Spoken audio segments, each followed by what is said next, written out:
오늘도 우리를 위하여 싸워주시는 주님이 함께 하심에 감사합니다. 주님이 우리를 위하여 지금도 함께 하고 계시고 기도하고 계시고 응원하고 또 죄사해주고 계십니다. 그 위대한 사랑들이 오늘 우리의 마음속에 자리 잡아 행복과 기쁨이 넘치게 되는 귀한 날 되었으면 좋겠습니다. 오늘 우리는 성만찬 예식 속에 배반자의 이야기를 보면서 그 가운데 주님께서 이 제자들을 위하여 어떠한 사역들을 했는지 다시 한번 되짚어보고자 합니다.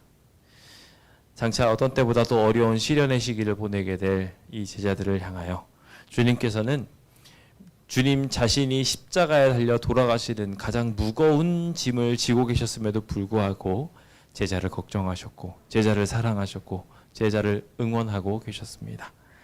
주님은 이 순간에도 이들을 걱정하시고 구원하는 데만 애를 쓰고 계셨던 것이죠. 지금이라고 다를까요? 전 다르지 않다고 생각합니다. 주님은 지금 이 순간에도 우리를 사랑하시고 끝까지 우리를 보호하려고 애를 쓰실 것입니다. 그 커다란 사랑이 오늘 우리의 마음속에 온전히 자리 잡게 되기를 예수님의 이름으로 축원드립니다. 함께 요한복음 13장 1절에 있는 말씀을 함께 읽어보도록 하겠습니다. 다 같이 읽어볼까요? 시작! 6월절 전에 예수께서 자기가 세상을 떠나 아버지께로 돌아가실 때가 이른 줄 아시고 세상에 있는 자기 사람들을 사랑하시되 끝까지 사랑하시니라. 아멘. 하나님께서 어떻게 사랑하셨다고요? 끝까지 사랑하셨다고요. 이 끝은 도대체 어디일까요? 우리는 종종 성경에서 기록하고 있는 죄사함을 받을 수 없는 죄에 대한 이야기들을 떠올립니다. 맞아요. 우리는 어느 순간에 따르면 분명히 주님의 중보를 받지 못하여 구원받지 못하는 상황에 이를지 모른다는 그러한 것처럼 보이는 성경 말씀들을 발견하게 됩니다. 실제로 성경에 그렇게 기록도 되어 있어요. 더 이상 하나님의 중보를 받아들일 준비가 안 되어 있는 상황에 놓인 사람들을 완악하다라고 표현하면서 하나님의 뜻들을 거절하는 이야기들이 실제로 등장하지요. 그리고 더 이상 하나님께서 그를 구원하기 위하여 애쓰시지 않는 것처럼 보이는 모습들도 때때로 성경에 기록되어 있습니다. 그런데 이게 우리가 성경을 어떤 시선으로 어떻게 바라보느냐에 따라 분명하게 제대로 해석되어야 합니다. 하나님은 우리가 계속해서 범죄하고 거절한다고 해서 우리를 포기하실까요? 아니라는 것을 명확하게 아셔야 됩니다. 끝까지 주님은 우리를 사랑하십니다. 다만 여기에 차이가 있습니다. 차이가 무엇이냐면 우리가 만약에 하나님을 만나는 데 있어서 한 번 거절했고 우리가 두 번째 거절하게 되면 그 우리가 거절하게 되면 될수록 점점 더 하나님을 찾는 시간이 길어지게 됩니다. 우리가 하나님을 찾기까지 주님은 우리를 다시 도와주시러 오실 수 없는데 그 찾는 기간이 길어지게 되면서 저절로 하나님을 우리가 거절하는 것 뿐이지 하나님은 포기하신다 안 포기하신다? 포기하지 않으신다는 거예요. 심지어 우리가 계속 거절하고 있는 중에도 주님은 어떻게 하면은 이 백성을 살릴 수 있을까 고민하면서 작은 신음소리라도 나를 부르는 것 같으면 주님을 부르는 것 같으면 주님 응답하시고 바로 달려서 구원하여 주시더라는 것입니다. 오늘 주님이 우리를 향하여 끝까지 사랑하신다라는 그 사실 하나 놓치지 않게 되시길 예수님의 이름으로 축원드립니다. 주님은 내가 아버지의 이름을 그들에게 알게 하였고 또 알게 하리니 라고 이야기하며 주님께서 해왔던 사역과 하실 사역을 분명하게 보여주셨습니다. 주님은 그 곁에 있었던 사람들을 계속해서 끝까지 사랑하셨고 또 십자가에 죽으실 때까지 사랑하셨습니다. 그래서 자신이 돌아가시는 와중에서도 저들이 하는 죄를 알지 못한다고 하면서 자신을 함부로 다루는 그들을 용서하시고 구원하시려고 애를 쓰셨던 것이 분명합니다. 그 모든 것들이 바로 이 안에 주님의 사랑이, 누구의 사랑이요? 주님의 사랑이 그 안에 들어가게 되기를 간절히 바라는, 주님이 너를 끝까지 사랑한단다, 내가 너를 끝까지 사랑한다 하는 그 귀한 주님의 메시지가 우리 마음에 들어오기를 바라셨던 것입니다. 오늘 그 위대한 이야기를, 성찬 예식 이야기를 함께 살펴보면서 우리 6월을 마무리 지으며 6월 한 달이 우리 성찬 예식에 대한 이야기들로 가득 있었는데요. 그 시간들을 좀 마무리 짓는 시간을 함께 가져보려고 합니다. 우리는 매일의 삶 속에 위기에 빠져서 사는 경우들이 참 많습니다. 종종 그 위기 속에서 하나님을 찾지 않고 엉뚱한 것들을 찾으면서 이렇게 스스로를 망치고 흐트러뜨리는 경우들이 많죠. 근데 그런 대부분의 경우 왜 그런가 하고 가만히 보면은요, 이제 사랑에 대한 오해가 생겨서 하나님을 찾지 않고 나를 누가 더 사랑하는 것 같아요? 이 세상이. 이 주변에 있는 사람들이나 돈이나 이런 것들이 나를 더 행복하게 만들어주고 나를 더 아껴주는 것 같아서, 그래서 탕자처럼 아버지한테 돌아가는 걸 빨리 하지 않고 세상을 향하여 가는 걸 더 좋아하고 아버지의 그늘을 벗어나려고 오히려 하는 경우들이 종종 생겨나더라는 것입니다. 오늘 우리의 삶 속에서도 혹 이런 일들이 생겨나게 된다면 우리는 결국 하나님이 날 사랑하지 않아라고 결정지어버린 것으로 인해서 결국 우리는 하나님을 찾지 않고 하나님도 우리를 구원하실 수 없는 안타까운 형국에 빠지게 될 것입니다. 그러니까 우리가 제일 먼저 우리가 잊지 말고 해야 될 것 중에 하나는요, 하나님 아버지께서 우리를 사랑하신다는 것을 믿고 하나님 도와달라고 기도하는 것, 그게 제일 중요한 것 아닌가 싶습니다. 요즘 이제 저희 아들들이 좀 커가고 있습니다. 이제 커가고 있다 보니까 아이들이 많이 큰 만큼 사고도 많이 확장되어 가고 있습니다. 제가 근데 저희 아이를 아끼는 마음으로 이것도 저것도 막 해달라고 부탁을 하고 뭐 여러 가지 좋은 길들에서 제안을 합니다. 그런데 그런 것들이 어느 순간이 되면 좀 불편해지고 힘들어지는 것 같은 느낌을 받는 것 같습니다. 물론 다른 이유도 있겠지만 요즘에 제가 저희 아이들이 축구를 좋아한다고 했잖아요. 그래서 제가 저희 아이와 함께 하고 싶어서 요즘에 축구를 나갑니다. 제가 다리가 안 좋은데도 성도님들이랑 같이 어울리기도 하지만 우리 아이들이랑도 어울릴 목적으로 축구를 하러 나갑니다. 나가가지고 아이들이랑 같이 운동을 해봅니다. 근데 제가 이제 팀을 짜서 저희 아이들과 팀을 짜려고 합니다. 모든 아이들을 저희한테 데리고 오고, 그리고 상대방은 상대방끼리 팀을 짜게 해서 다 같이 한번 해서 아이들한테 이기게 해주고 싶은 거예요. 저도 잘 못하지만 최선을 다해보겠다는 결심을 가지고 초청을 합니다. 사실 저희 성덕이랑 성우가 너무 잘합니다. 정말 선수급으로 축구를 잘합니다. 그래가지고 저 아이들이랑 떨어지면 우리가 져요. 쟤랑 하면 집니다. 그래서 그런 건지는 몰라도 제가 저희 아이들을 데리고 와서 얘들아 나랑 같이 축팀을 하자라고 초청을 합니다. 그러면요, 아직 못 모르는 시연이랑 하연이는 저랑 하겠다고 합니다. 그런데 우연이는 이제 뭔가를 알아요. 저랑 같이 하면은 질 것 같거든요. 거기다 한 가지 더, 저랑 하면은요, 제가 막 이것저것 가르쳐 준다고 하는 말들을 계속 들어야 돼요. 그러면 어떻게 될까요? 귀찮은 거예요. 그래서 그런지는 몰라도 제가 우연이랑만 팀을 잘 못하고 있습니다. 모처럼 우연이랑 팀을 한번 했는데요, 그때도 정말 최선을 다해서 이기게 해줘야지 라고 최선을 다했는데 져버렸습니다. 앞으로 팀을 못할까 봐 걱정이 됩니다.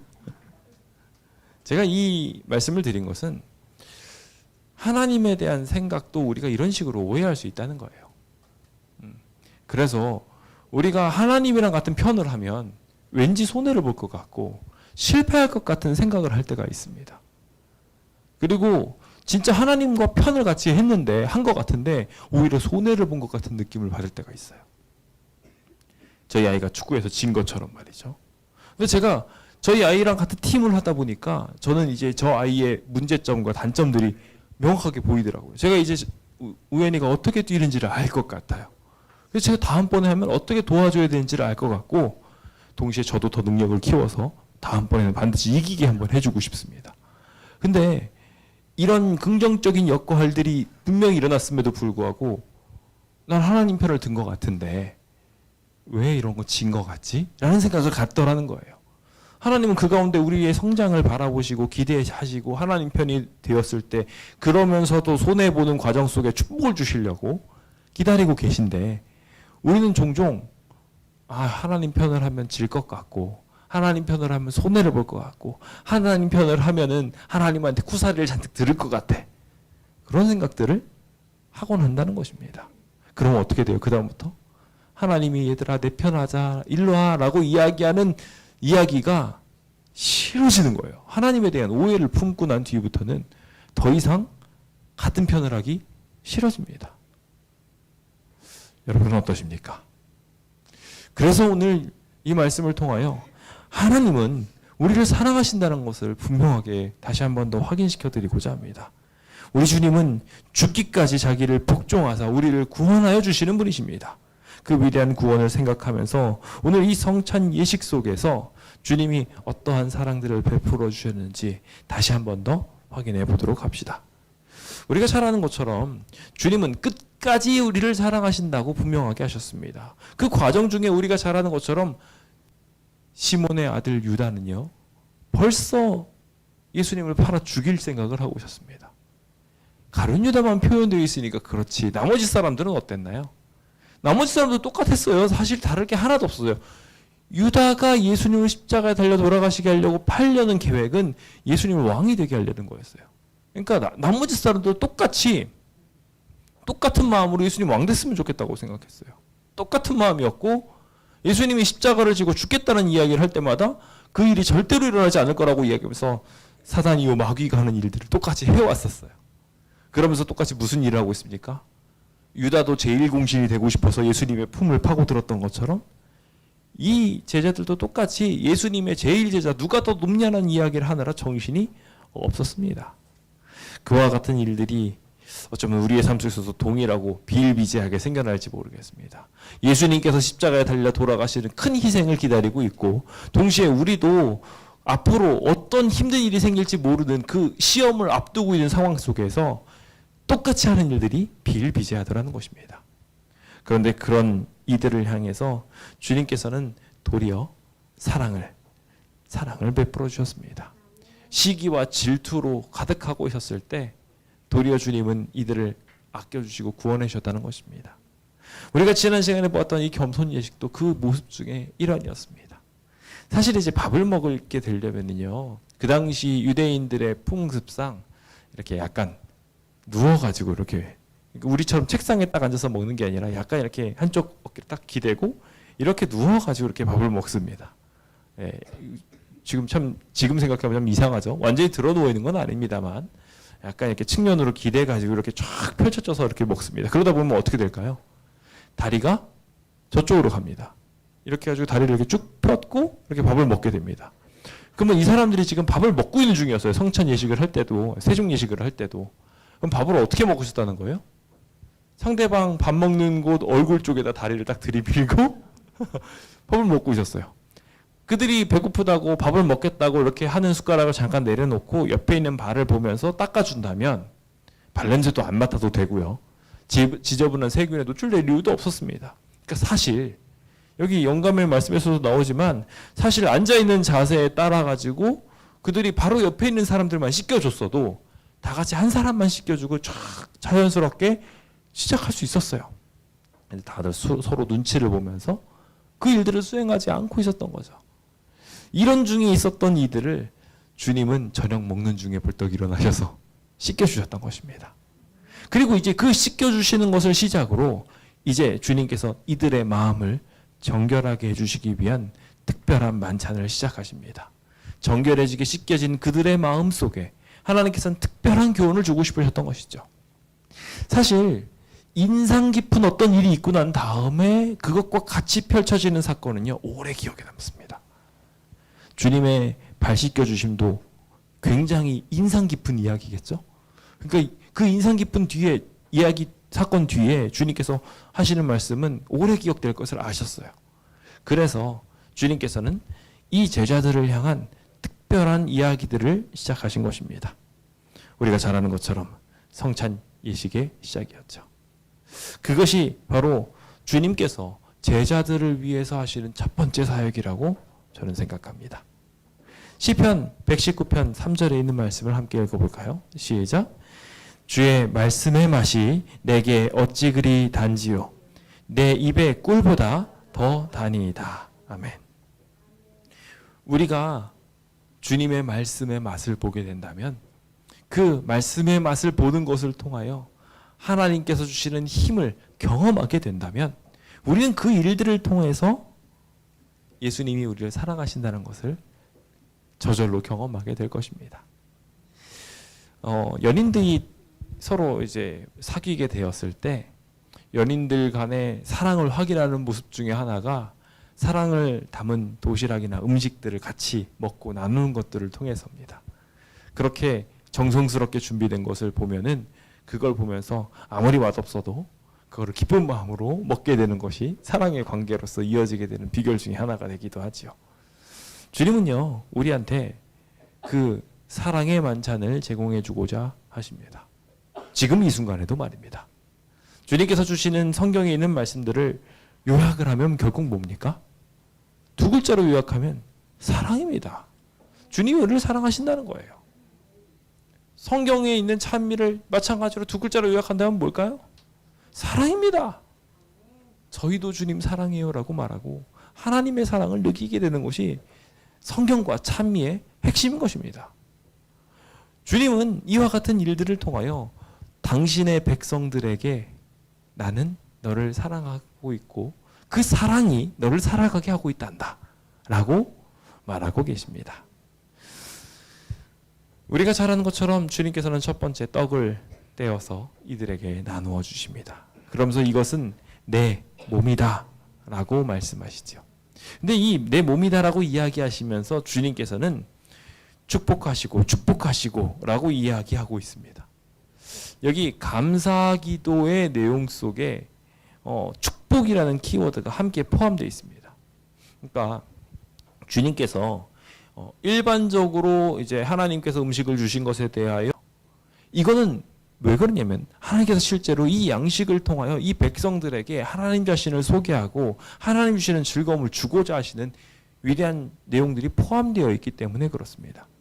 그래서 사실 우리가 기도할 때 밥 먹는 기도를 하면서 단순하게 그냥 기도하고 끝나는 일들은 혼자 있을 때는 뭐 그렇게 당연스럽게 되겠지만 같이 먹을 때는 할 수 있으면 같이 기도하면서 축복을 해주는 건 굉장히 좋은 역할입니다. 하나님께서 그 모본을 우리한테 보여주신 것처럼 우리도 그렇게 남들한테 예수님은 사랑이시고 그 사랑이신 하나님이 우리를 복내리고 계십니다. 감사합니다. 뭐 이런 식으로 하면서 기도하면서 축복하는 것들은 예수님의 특성이고 그 특성을 보면서 사실 엠마오로 가던 두 제자도 눈을 떴어요. 예수님이시다 하고 그렇죠? 예수님께서 항상 하시던 그 축복기도 어디에서도 그렇게 듣지 못했던 그 축복기도를 보면서 그들은 예수님이 사랑이라는 걸 느꼈거든요. 주님은 지금 이 음식 내 몸을 주겠다고 이야기하시면서 전지전능하신 주님께서 매번 떡을 떼실 때마다 말씀하시는 않으셨지만 사실 주님께서 축복하실 때마다 예수님의 한켠의 마음속에서는 이 떡이 나를 상징하고 있다는 것을 이야기하면서 늘 축복하셨으리라 생각합니다. 오늘 우리가 먹고 있는 이 양식들도 주님의 축복의 일환입니다. 우리가 하나님께서 주시는 저 말씀을 통하여 이 사랑이라고 요약된 이 하나님의 말씀을 통하여 산다는 것을 알게 하기 위하여 주님께서는 떡으로 사는 게 아니라고 강조하시면서 시험을 이겨내셨던 것입니다. 오늘 우리를 주님은 그렇게 사랑하라고 이야기하며 이게 내 몸이다 라고 말씀하고 계십니다. 오늘 그 사랑을 맛보시고 이곳까지 오신 여러분들 하나님을 더욱 사랑한다고 함께 고백하고 우리도 그 사랑 다른 이들에게 잘 나눌 수 있는 멋진 주님을 기념하는 백성들 되시길 간절히 바랍니다. 주님은 그렇게 하시면서 마찬가지로 잔을 통해서도 똑같이 감사기도 하시면서 백성들을 축복하셨겠죠. 자, 그렇게 축복을 하시면서 주님께서는요, 이것이 언약의 피다라고 이야기하셨습니다. 약속을 맺은 거라고 이야기하죠. 우리가 잘 아는 것처럼 이 언약의 피라는 이야기를 하시고 난 뒤 포도나무에서 난 것을 다시 먹지 않겠다라고 말씀하시는 것을 통하여 주님이 뭐라고 또 약속을 하셔요? 그 포도즙이 나중에 예수님께서 지금 이 포도나무에서 난 열매들을 먹지 않으면서 기다리고 계시구나. 주님께서 우리 만나기 위해 계속 기다리고 계시구나. 날 반드시 구원하실 거구나. 라는 약속을 기억하게 하는 그런 음식이 됐던 것입니다. 요즘에는 어떤지 모르겠습니다만 저도 과거 사람이라서 그런지 몰라도 어머니 하면 생각나는 음식이 딱 있습니다. 제가 예전에 경포대를 갔던 때였던 걸로 기억을 해요. 바닷가를 갔었을 때 어머니가 제가 바다에서 신나게 놀다가 들어오는데 맛있게 된장찌개를 끓여주셨어요. 이 된장찌개를요, 그 밖에서 끓였다 보니까 제대로 화력도 없는 상태에서 끓이신 거예요. 근데 제 생애에 제일 맛있는, 미안합니다 우리 와이프님, 제일 맛있는 된장찌개가 그거였어요. 어머니의 생각이 계속 나요. 그거는 딱 사랑의 맛이라고 아직도 기억하고 있습니다. 그래서 아직까지도 제 한켠에 된장찌개를 먹을 때마다 그때 먹었던 어머니의 맛이 떠오릅니다. 어머니의 사랑도 느껴지고요. 그렇게 제 자신감과 제 자존감과 제 행복감도 채워지게 되는 것을 느끼게 됩니다.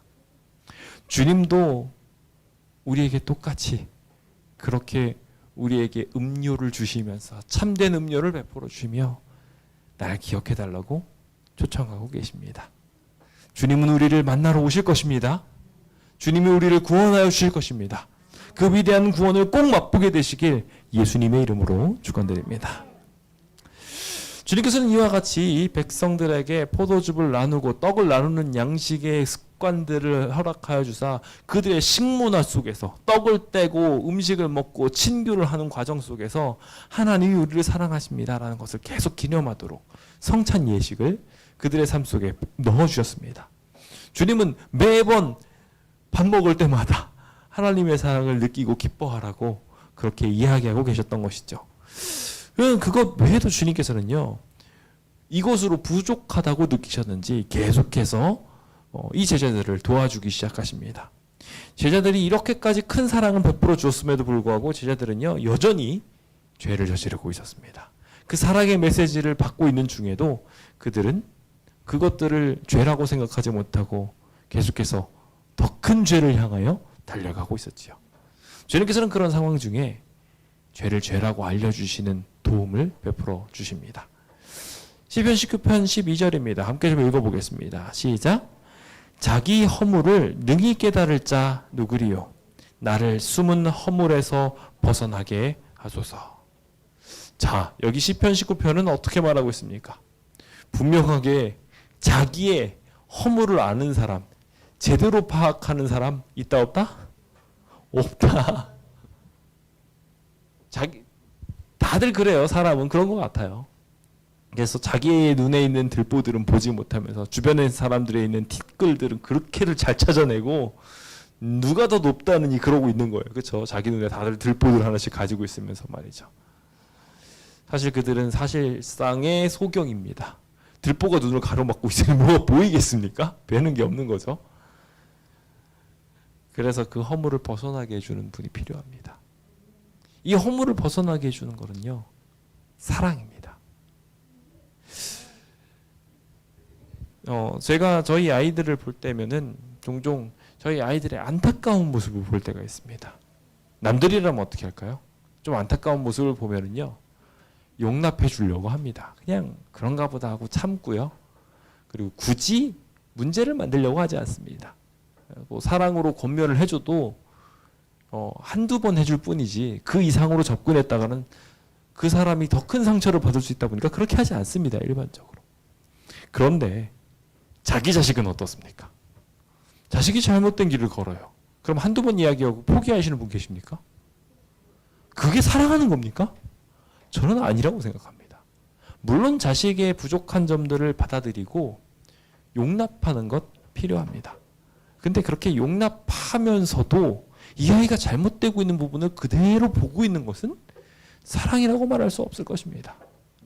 그래서 주님도 우리의 모든 악함을 인정하고 용납하고 갈 수 있도록 자유의지를 주시지만 잘못된 길을 걸어갔을 때는 계속해서 사인을 보내십니다. 그 길이 아니라고요.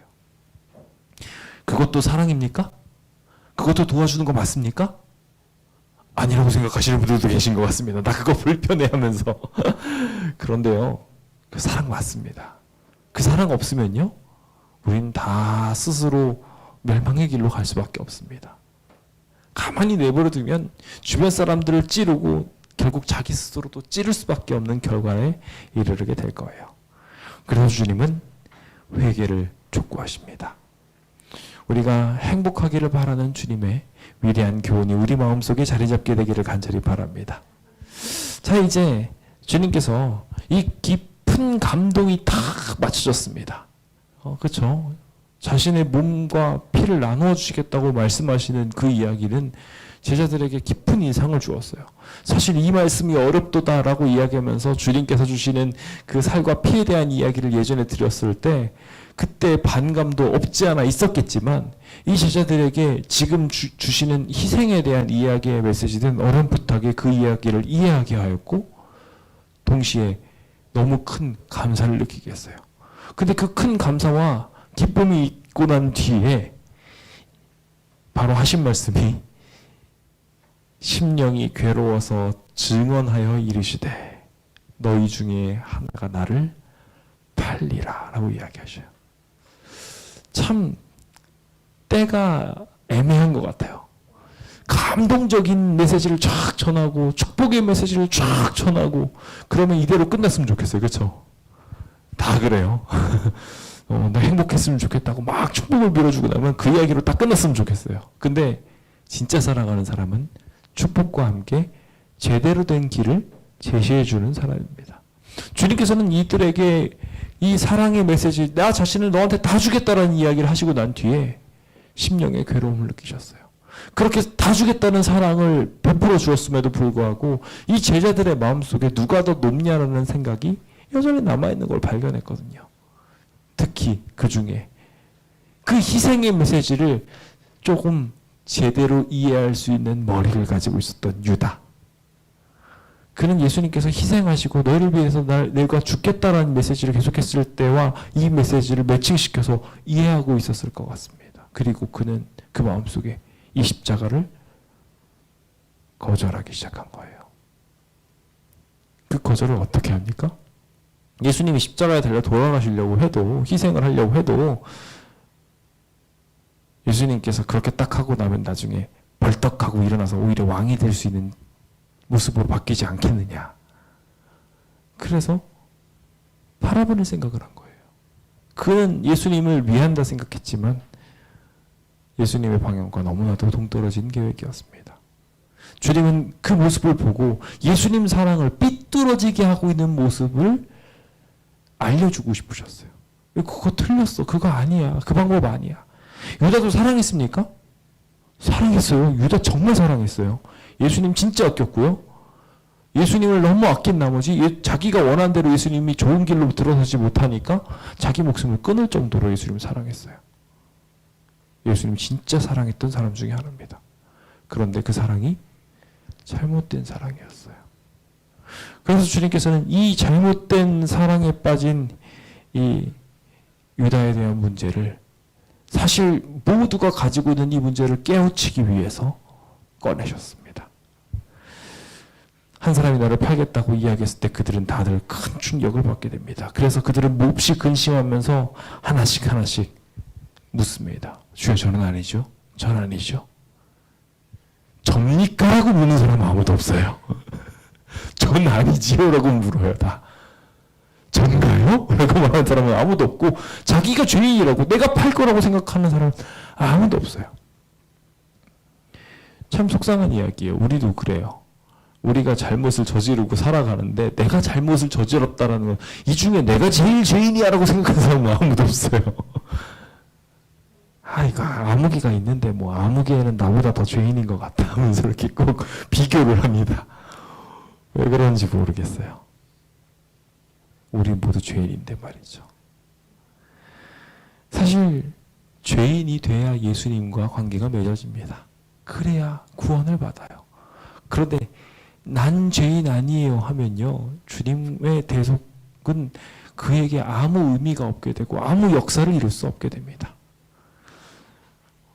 차라리 전가요? 제가 혹 그럴 것 같으면 도와주세요 라고 이야기했다면 훨씬 좋았을 텐데 이들은 다들 그것을 거절합니다. 그렇게 서로 묻고 있는 중에 이제 주님께서는 하나둘 힌트를 주기 시작하십니다.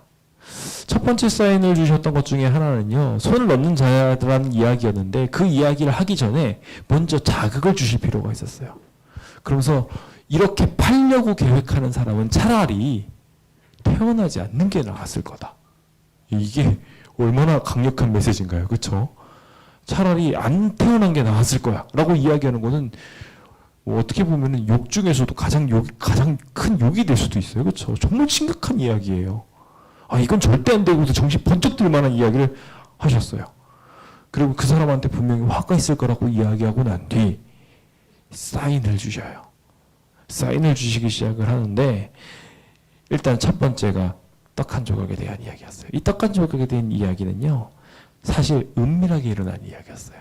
이게 어떤 배경이 있었는지 보면 요한복음에 요한이 사랑하시는 자라고 표현되어 있죠. 요한이 예수님 곁에 딱 붙어 있었어요. 그래서 폼에 의자에 누워 있는 중이었는데, 그러니까 이렇게 밥을 다 먹는 중에 자연스럽게 이렇게 예수님 곁에 딱 포개져서 같이 앉아 있었던 거죠. 그랬는데 그 누워 있는 상태에서 베드로가 고갯짓으로 딱 풀어봐 이렇게 사인을 한 겁니다. 그 물어보라는 이야기를 딱 듣고서 이제 그 사인을 이해하고 옆에 있는 예수님한테 들릴 목소리로 누굽니까? 하고 물었습니다. 그러니까 예수님 품에 의지하고 있으니까 가장 가까이에서 예수님께서는 조용히 이야기할 수 있었겠죠. 내가 떡 한 조각을 적셔다가 주는 자가 바로 그다 라고 이야기했어요. 그 이야기를 사실 가까이에서 또 조금만 주의를 기울였으면 들을 수 있는 사람이 있었습니다. 바로 예수님이 기대서 있었던 유다입니다. 그러니까 지금 요한은 예수님을 기대고 있고, 그렇죠? 그리고 예수님은 지금 유다를 기대고 있는 상황이에요. 옆에 있었다는 거 알고 있죠? 그래서 쫙 돌아가면서 예수님은 얘 구원하고 싶어서 그를 사랑하셔서, 그 죄인을 사랑하셔서 곁에서 그 메시지와 사인들을 주고 계셨어요. 그러니까 사실 누구도 잘 들을 수 있었냐면 이 유다도 들을 수 있었어요. 근데 우리가 앞선 이야기에서도 성경절에서도 잠깐 보겠지만, 여기에 이제 보시면은 마가복음 14장에 보시면 20절에 12 중 하나가 나와 함께 그릇에 손을 넣는 자다라고 표현했어요. 그러니까요, 예수님께서는 떡을 집어다가 이제 한 사람한테 주겠다고 한 건데, 그걸 또 누구랑 같이 지어요? 우리 그런 적 있잖아요. 뭔가 음식을 집으려고 하는데 같이 집어가지고 찌릿한 적. 예. 그 찌릿에 사인을 준 거예요. 근데 사실 그 찌릿이요, 우리는 종종 그 둘이 같이 탁 겹치게 되면 어떤 느낌을 받습니까? 마음이 통했네?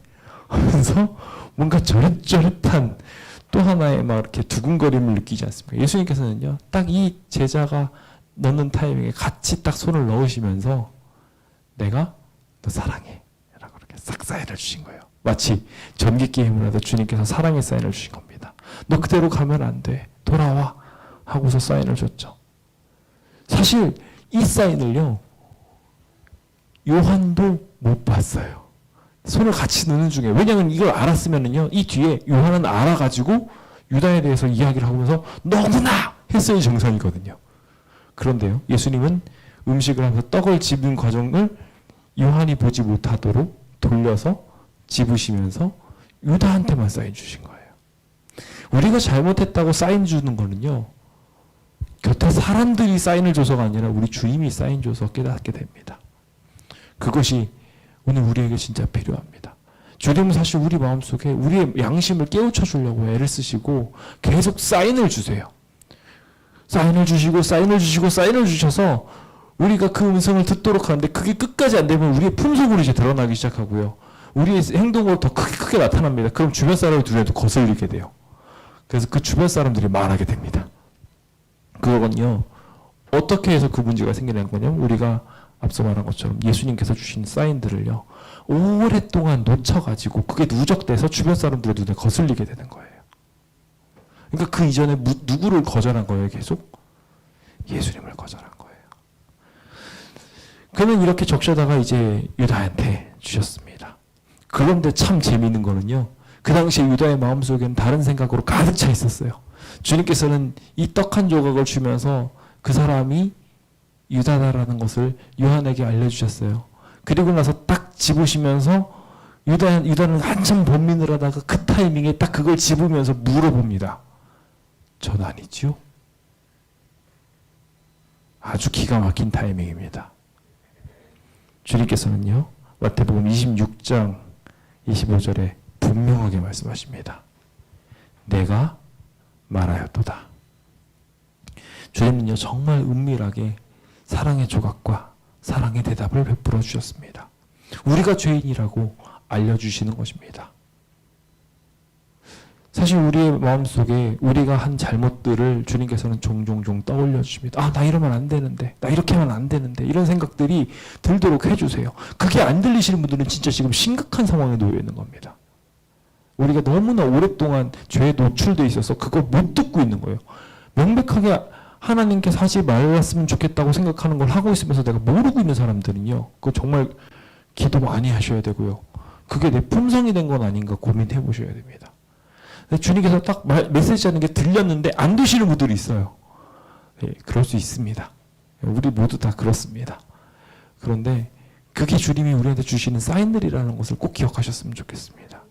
그렇게 주님께서 사랑한다고 메시지를 주시면서 돌아왔으면 좋겠어 하고 붙잡으실 때 우리가 계속 그거 뻥뻥 걷어차잖아요. 그럼 나중에 안 들립니다. 하나님께서 주시는 메시지를 못 듣게 돼요.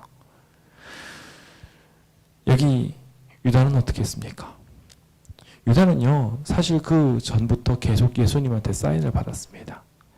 예수님이 그가 돈에 손대는 거 모르셨을까요? 아, 알았어요. 주머니에 손대는 자라는 것을 제자들도 알 정도였으니까 알았어요. 눈치 주셨을까요?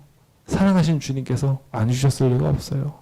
그 전부터 계속 그 부분에 대해서 주님께서는 분명하게 사인을 주셨어요. 저는 유다가 그 돈을 자기를 위해서만 착복했다고 생각 안 해요. 제가 봤을 때는 그걸 가지고 예수님을 위한 뒷공작이나 이런 것들을 하기 위해서도 썼을 거라고 저는 생각을 해요. 어쨌건 그는 자기 목적대로 이 돈을 썼어요. 예수님 그거를 계속 조용히 권면하시면서 돌이키고자 했어요. 근데 그는 이 범죄를, 이 죄를 자기를 위해서 이것들을 하는 것을 반복해서 강화시켰어요. 지금 이 순간에도 주님께서는 그를 돌이키려고 애를 쓰셨지만 결과적으로 그는 그 반복했던 범죄가 여기에 드러나게 되어서 아주 중대한 실수를 저지르게 됩니다. 성경은 조각을 받은 후 유다가 그 마음속에 사단이 들어가서 움직였다고 말하고 있어요. 조각을 받은 후 그는 나는 아니지요라는 이야기에 주님께서 사랑의 떡을 주시면서 그 내가 찢겨진 살이야라고 방금 전에 말한 그걸 딱 받으면서 나도 사랑해라는 이야기를 예수님을 팔아야 되겠다는 결심으로 움직이게 됩니다. 오늘 우리는 그런 모습이 되지 않게 되기를 예수님의 이름으로 축원드립니다. 그가 나감으로 밤이 되었던 것처럼 오늘 우리가 주님을 떠나게 된다면, 주님의 음성을 더 이상 듣지 않게 된다면 칠흑 같은 밤이 우리를 기다리게 될 것입니다. 주님은 사랑하십니다. 끝까지 사랑하십니다. 심지어 이 뒤에 그가 와가지고 예수님을 팔려고 하는 그 순간에도 주님은 유다를 사랑하셨습니다. 그래서 인자를 파는 순간에도 내가 입맞춤으로 인자를 파느냐라고 얘기하면 지금이라도 돌이키라고 주님은 유다에게 마지막 사랑의 메시지를 던지십니다. 그러나 그는 끝까지 거절하게 되었습니다. 오늘 주님이 끝까지 사랑했지만 끝끝내 영원히 거절한 이 유다의 이야기를 잠깐 보면서 우리는 그렇게 되지 않을 수 있도록 함께 기도하게 되었으면 좋겠습니다. 마지막으로 주님께서는요, 이 제자들을 위한 또 사역들을 하시기 시작합니다. 사실 주님께서는 13장의 성찬 예식, 요한복음 13장의 성찬 예식을 하고 난 뒤에 더 많은 사역들을 막 부어주기 시작하십니다. 그 부어주는 이야기들이 얼마나 많은지요. 그 이야기들이 굉장히 자세히 많이 나와 있습니다.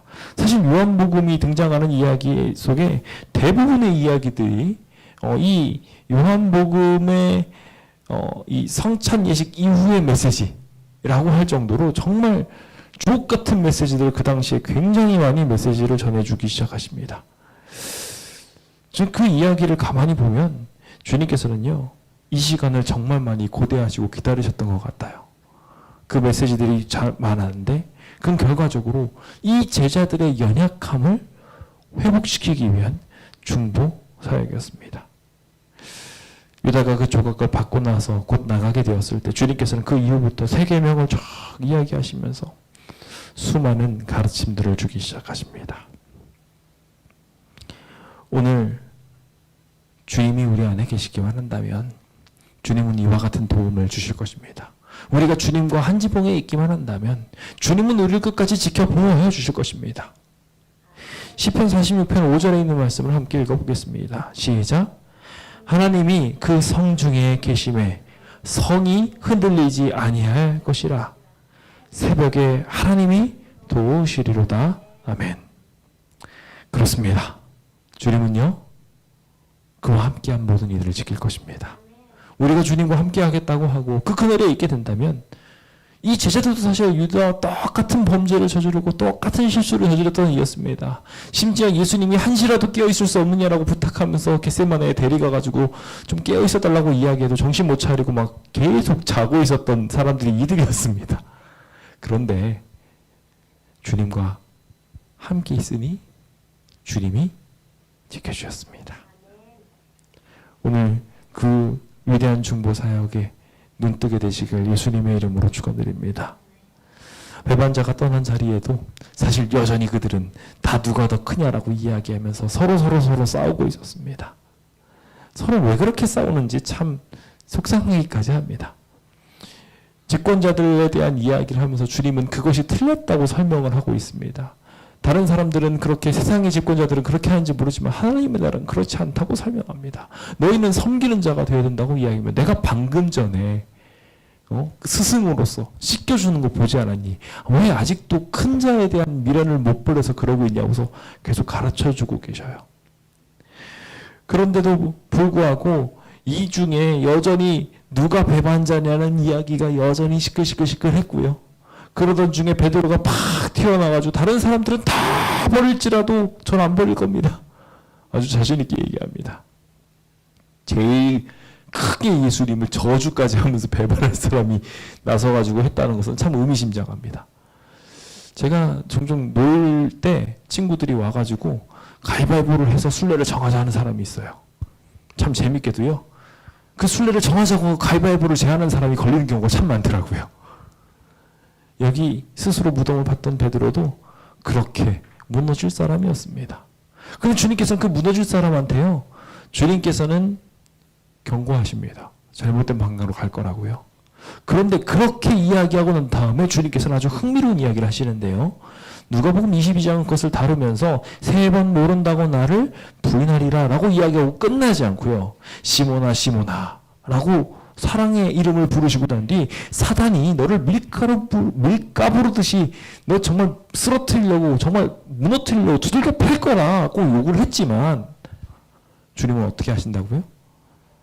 믿음 떨어지게 않기를 내가 기도했다고 이야기해요. 예수님께서 기도했다고 말씀하셔요. 그러면서 너는 돌이키고 난 뒤에, 그걸 믿으시면서, 너 돌이키게 될 거라는 것을 믿으면서 돌이키고 난 뒤에 형제를 굳게 하라고 말하고 있어요. 주님은요, 이 순간에도 이 제자를 향하여 기도하셨고 응원하셨고 지켰던 것입니다. 베드로한테만 그런 게 아니에요. 베드로가 제일 요란했으니까 그 이야기가 기록됐을 뿐이지 나머지 제자들도 다 버릴 거라고 주님 말씀하셨어요. 근데 다 버리더라도 주님은 어떻게 한다고요? 내가 먼저, 너희들이 원래 가서 사역해야 돼 갈릴리로 내가 먼저 가서 너희 기다리고, 너희가 다 허탕 치면서 낚시를 하고 실패하고 생계의 실패를, 곤란을 겪고 난 다음에 좌절했을 때 누가 거기 가 계실 거라고요? 예수님 먼저 거기 가 계실 거라고요. 감사합니까? 주님은 우리를 지금도 지키십니다. 지금도 보호하십니다. 그리고 이제 예수님 없는 시대를 준비시키면서 이 제자들한테요, 제자들을 파송하게 됐을 때 원래 어떻게 했었죠? 전대도 전낭도 배낭도 신발도 다 가지고 가지 말라고 했어요. 그런데요, 주님께서는 이 제자들한테 이제는 부족한 것이 있으면 사라고 이야기하셔요. 준비시키십니다. 우리가 여기서 굉장히 중요한 거 배워야 돼요. 나갈 때 아무것도 없이 나가도 된다고 주님께서 말씀하셨던 때가 있고요, 그렇지 않은 때도 있어요. 그래서 우리는요, 준비되어 있는 삶을 사는 일들이 필요합니다. 여기서 우리가 난제라고도 이야기하는 성경절이 등장하는데, 제가 이걸 풀이하면 시간이 많이 가니까 간단하게만 설명드리자면, 여기서 이 전대와 배낭이나 이런 것들을 준비하게 하신 것은요, 그 당시 예수님께서 사역하실 때에는 예수님의 그늘 아래에서 그들이 하면서 자연스럽게 모든 것들을 공급받을 수 있는 시대였어요. 근데 예수님이 십자가에 달려 돌아가시고 난 뒤에 예수님을 믿는다고 하는 사람들은 다 출교당하고 죽임당하는 일들이 본격적으로 생기게 될 것을 아셨어요. 주님께서 앞으로 일어나게 될 어려움들에 대해서 경고하신 거 사랑입니까? 아닙니까? 도움입니까? 도움 아닙니까? 도움이에요. 앞으로 어려운 일이 생길 거니까, 어려운 시대가 될 거니까 준비하라고 하신 거예요. 주님께서는 그렇게 하시면서 그것도 준비하라고 하시면서 심지어 모두 준비하라고 하냐면요, 검도 준비하라고 했어요. 많은 학자들이 막 그걸 막 실제로 쓰는 검이냐라고 막 또 해석을 하지만 전 그렇지 않다고 생각해요. 이 검은요, 앞으로 성령의 검, 말씀의 검을 통해 가지고 이 일들을 이겨나가야 된다고 주님께서 말씀해 주신 것입니다. 이 제자들이 그래서 이 검이 2개가 있다고 이야기해요. 아직도 제대로 못 알아듣고 검 저거 2개 있는데요? 라고 이야기해요. 예수님께서 족하다라고 이야기하셔요. 그거를 이상하게 해석하시는 분들이 있어요. 2개면 싸움 잘할 수 있어. 12명 중에 2개 정도는 칼 들고 있어야 되로 해석하시는 분들이 있는데 아니에요. 이 제자들이 제대로 이해하지 못하고 이 검 쓰는 거에 대해서 자꾸 생각하고 있으니까 주님께서 그 뒤에 깨우칠 수 있는 기회가 있는 걸 알고 말구의 귀를 자르게 되는 잘못된 방향성을 알고 주님께서 그 검이 아니라 다른 검이야를 알려주기 위해서 됐다, 이해 못했을 때 됐다 라고 이야기하신 거라고 생각하시면 됩니다. 주님은 이와 같이 주님은 우리를 위해서 모든 것을 준비시키시고 모든 것을 깨우치시고 지원하시는 분이셨습니다. 그러면서 찬미하면서 그들을 중무장시키기 위해서 감람산으로 가시고요.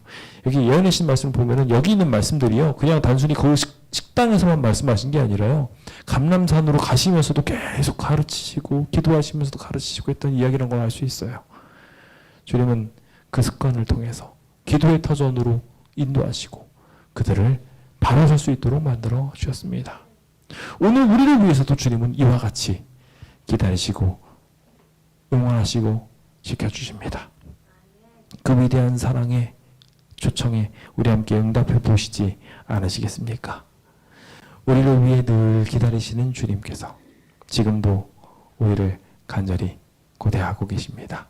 그 고대하시는 주님을 만나고 주님과 함께 있어 우리를 위해 고난을 당하신 주님께서 그 고난을 능히 이기게 하실 수 있음을 믿고 힘있게 오늘의 삶을 나가게 되시는 주의 백성 되시길 간절히 바라면서 오늘 모든 말씀을 마치겠습니다. 감사합니다.